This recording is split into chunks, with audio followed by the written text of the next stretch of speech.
ابھی آپ کو اہم خبر دیتے ہیں کہ بھارت نے پاکستان کے ساتھ سنتاس معاہدہ معطل کر دیا ہے۔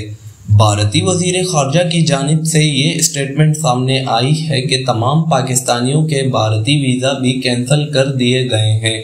بھارت میں موجود پاکستانیوں کو 48 گھنٹے میں ملک چھوڑنے کا حکم دیا گیا ہے۔ اس کے علاوہ بھارت نے واغہ بارڈر بند کرنے کا اعلان کر دیا ہے۔ آپ کو اپڈیٹ کریں اہم خبر سے متعلق پاکستانی سفارتکاروں کے ویزا محدود کرنے کا فیصلہ سامنے آیا ہے۔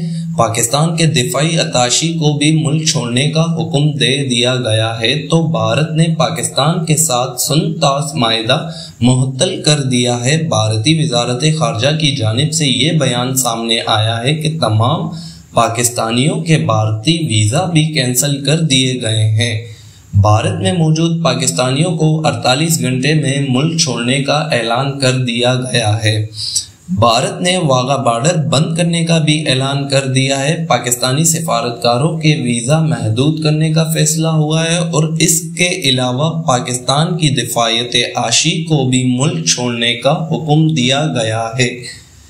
پہلگام میں ہونے والے حملے کے بعد بھارت کی جانب سے اٹھایا گیا اہم اقدام ہے اور اس حملے کا بھونڈا الزام بھارت نے پاکستان پر لگایا تھا اور یہ بہت بڑی ڈیولپمنٹ ہے جس سے متعلق آپ کو اپڈیٹ کریں کہ بھارت نے پاکستان کے ساتھ سنتاس معاہدہ معطل کر دیا ہے۔ بھارتی وزیر خارجہ کی جانب سے یہ اسٹیٹمنٹ سامنے آئی ہے کہ تمام پاکستانیوں کو بھارتی ویزا بھی کینسل کر دیے گئے ہیں۔